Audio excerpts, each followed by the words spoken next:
नमस्कार, मैं हूं अभिषेक जोशी और आप देख रहे हैं डिफेंस सूत्र। आज हम 4 धमाकेदार डिफेंस अपडेट्स लेके आए हैं। बात करेंगे 26 नए राफेल एम फाइटर जेट्स के फाइनल डील पर, पिनाका रॉकेट्स के लेटेस्ट वर्जन के अपडेट्स पर, हवा से हेक्साकॉप्टर के जरिए लॉन्च होने वाली एडवांस मिसाइलें और एक नई इलेक्ट्रॉनिक टॉर्पीडो पर डिस्कस करेंगे। ये सुनने में मजेदार लग रहा है ना, लेकिन रुकिए, इसके पीछे की टेक्निकल डिटेल्स और भी धमाकेदार है। अगर आपको लगता है कि डिफेंस क्षेत्र में नई नई चीजें समझना मुश्किल है तो टेंशन लेने की जरूरत नहीं है। हम सब कुछ आसान भाषा में समझाएंगे। हम यहाँ चीजों को रटाने नहीं समझाने आए हैं, ताकि डिफेंस के सूत्र को समझ कर डिफेंस में कब क्या और क्यों हो रहा है उसके डॉट्स को जोड़ के अपनी समझ खुद बना पाए। चलिए बिना देरी किए शुरू करते हैं।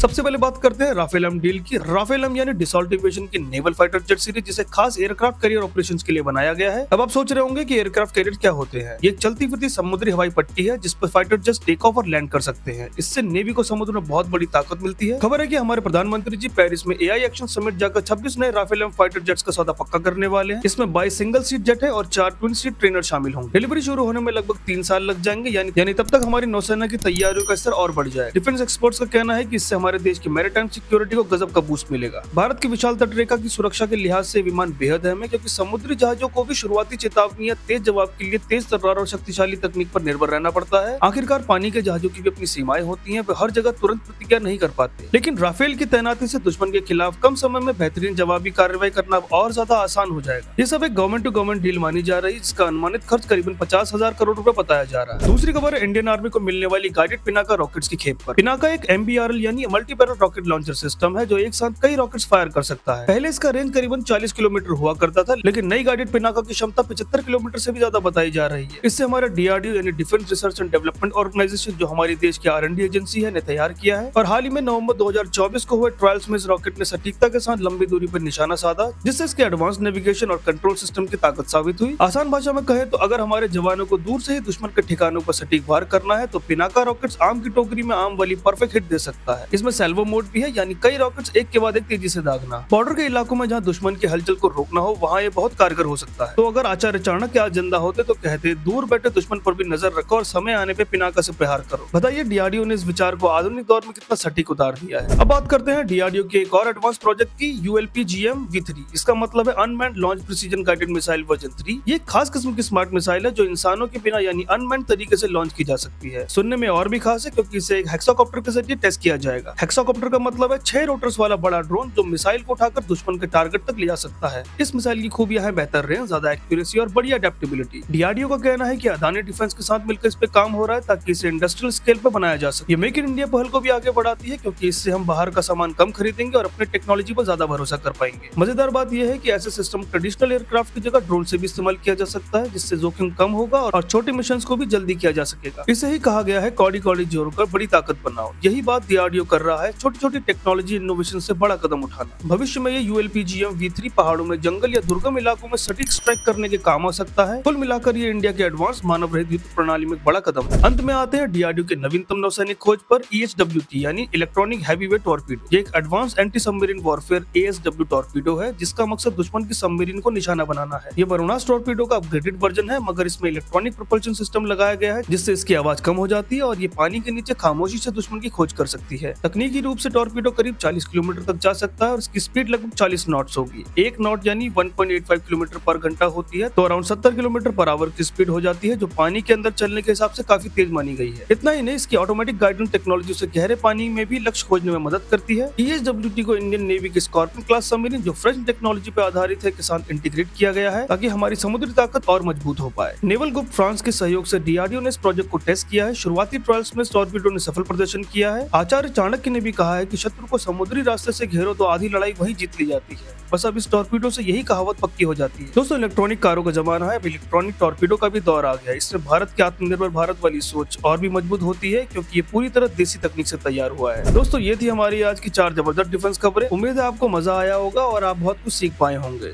ये सब इनोवेशन हमारे देश को सुरक्षा के मामले में आत्मनिर्भर बना रहे हैं। तो बने रहिए डिफेंस सूत्र के साथ, जहां हम अपने डिफेंस से जुड़ी हर जानकारी आसानी से समझाने की कोशिश करते हैं। अगली बार फिर मिलेंगे किसी और धमाकेदार अपडेट्स के साथ। तब तक के लिए मैं हूं अभिषेक जोशी और आप देख रहे थे डिफेंस सूत्र। जय हिंद।